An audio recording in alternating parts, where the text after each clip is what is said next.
Добрый день, меня зовут Елена Арсеньева, я организатор конференции SoftwarePeople. И сегодня мы пригласили Эдварда Йордона, гостя нашей конференции, рассказать несколько слов о том, о чем будут его выступления и семинары в рамках конференции. Hi, Ed. Hi, how are you? Fine, I hope you too. And you know, our conference, it's called SoftwarePeople. It's in reality the concept was created because of influence of your book in most of all, and our slogan is software is all about people. And we are very proud that our 5th conference we can see you among our speakers. And also you will do 2 seminars in Moscow. Yes, I'm very happy to be coming to your conference also. As you know, it has been 5 years since I last came to Russia, so I'm very interested and very curious to see what has changed during that time. Yes, and last time you talked about DevMatch, your very famous book in Russia and all in the whole world, but this time you will bring new topics. Can you tell us a bit about your keynotes and its topic and problems? Well, I'm going to be talking about the most important characteristics of popular, attractive IT organizations. What is it that makes people want to work there? And also the characteristics of the unattractive or unpopular companies. And many of these characteristics I think will be familiar to people in your audience, but it's always good to hear about them, particularly because whenever we are making a application for a new job, we want to remember, what characteristics should I be looking for? It's not simply a question of which company offers you the largest salary, but which ones offer the most interesting kinds of careers and what kind of challenges are they working on, and so forth. So it's very interesting, I think, to see these characteristics. Many of them are similar to what I experienced almost 50 years ago when I first started working in the computer field.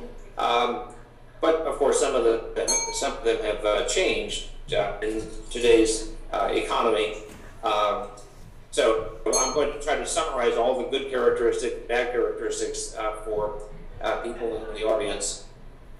Okay, and I guess it will be also useful for organization, what to do to attract right people, right? Yes. So it's not only intended for the people who are going to work at these companies, but also for the managers.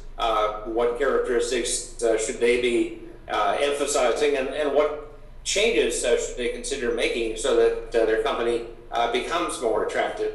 Let me give you one simple statistic. When I interviewed the Chief Information Officer for Google, by coincidence, I was reading in the newspaper that same morning that Google receives 75,000 job applications every day, which seems to me a staggering number. And I thought perhaps the newspaper had made a mistake. It was the New York Times, our somewhat official newspaper.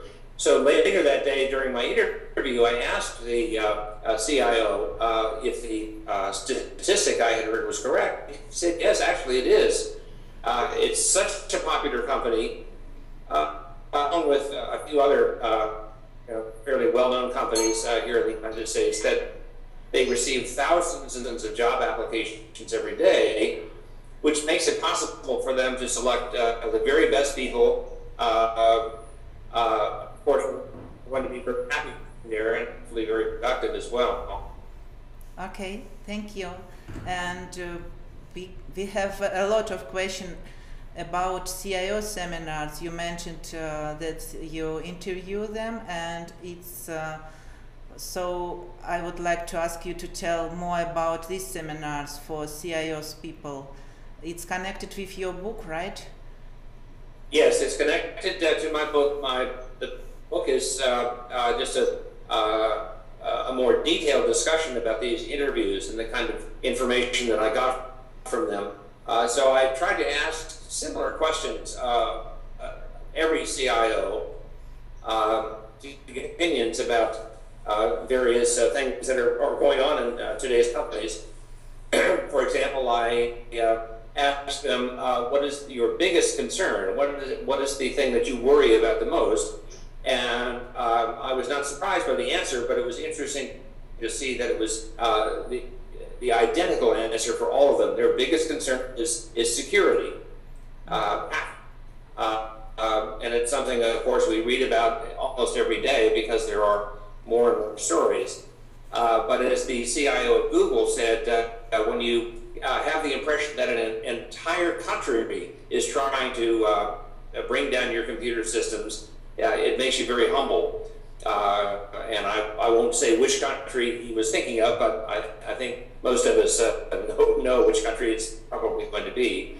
I also asked all of the CIOs their attitude about a phenomenon that is becoming more and more popular here in the US, and turns out to be even more popular in Russia. And it's a phenomenon that we abbreviate here in America as BYOD, which is bring your own device.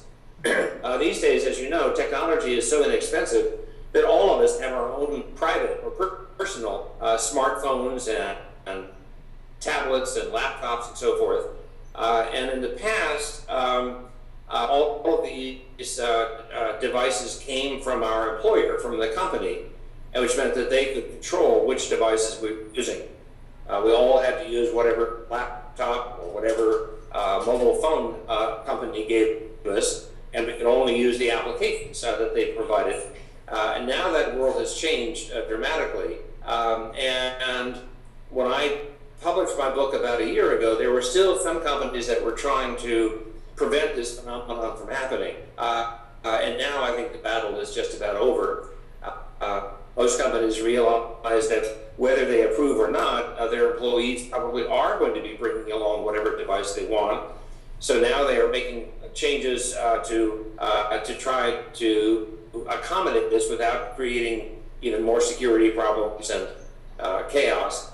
So it was just interesting to see all of these different opinions and the areas of agreement, and occasionally some areas of disagreement, which I want to summarize in the seminar that I'm presenting, so that I can provide some recommendations and priorities and guidelines for the IT managers and CIOs in the audience in Moscow. Do you have plan to ask Russian CIOs the same questions and probably make a new edition for your book? Well, I don't know if I'll make a new edition of my book. Perhaps if I have some time during my visit to Moscow, and perhaps if I could have a longer interview period with a few of them, that would be very interesting to do. During the seminar, I'm going to ask for informal opinions and reactions.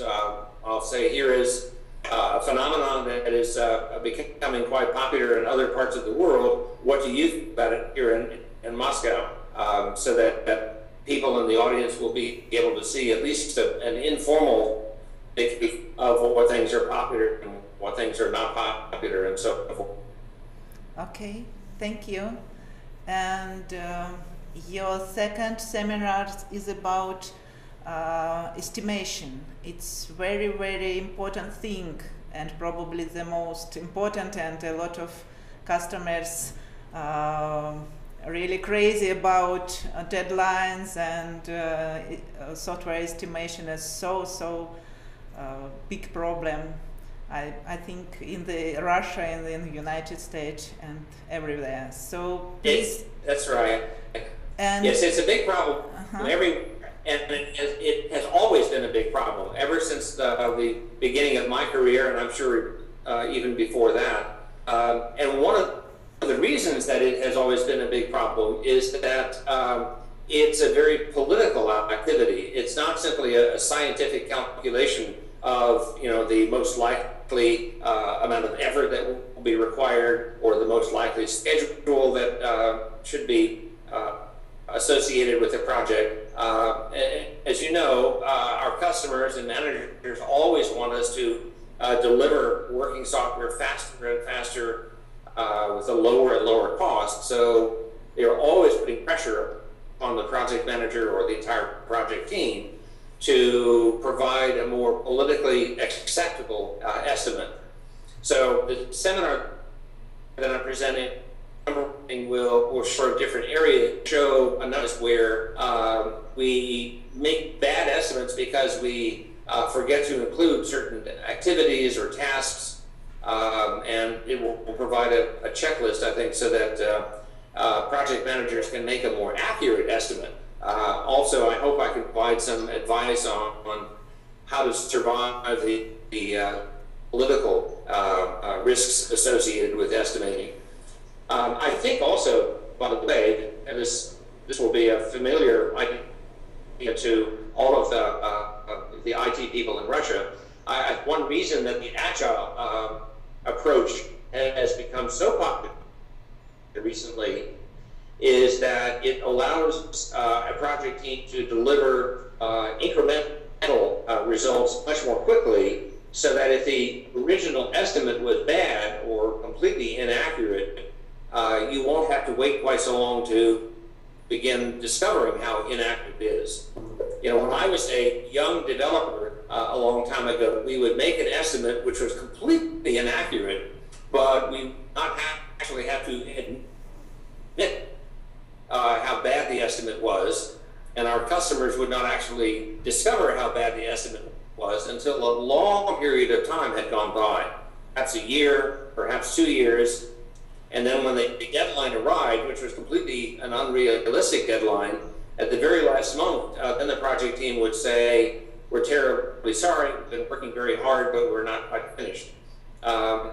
Ironically, today, I spend a lot of my time here in America working for lawyers, for attorneys, because even today, we still have situations where an agreement was made between a customer and a computer vendor to develop a computer system according to a certain schedule and budget, and then when the time arrives and when the money has all been spent, the project is not finished, and the customer becomes very unhappy and refuses to pay the money they were supposed to pay.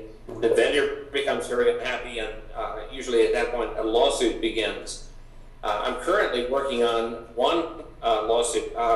I cannot tell you the name of the companies, but a city government that wanted to have a new computer system for calculating the taxes that should be paid for real estate property. And the vendor, which is a very large, experienced vendor, promised that they could finish this project in about 2 years. Well, finally, after 11 years, the city customer gave up and said, "We're going to cancel this project and we're going to start a lawsuit to recover all of our money from the vendor."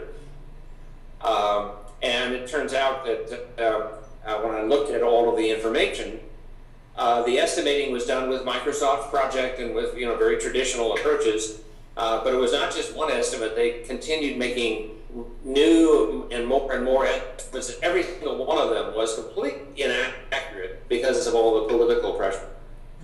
So that's the kind of issue we're going to talk about in the seminar, and hopefully I will be able to provide some more accurate techniques and guidelines so that people can make better estimates. Okay, thank you very much, and probably a few words what you plan to do in your free time in Moscow Do you have some special hobbies? Well, as you suggested earlier, perhaps I should spend some time interviewing some Russian CIOs. But if I have some free time, and also if the weather is good, I hope to spend some time taking photographs of some of the interesting parts of Moscow and some of the interesting people. Photography is my hobby, and when I came to Moscow and St. Petersburg 5 years ago, I had the opportunity to take quite a few photos, so I want to do that again on this visit. Okay. Thank you very much for your time, Ed, and I hope probably some CIOs who will see this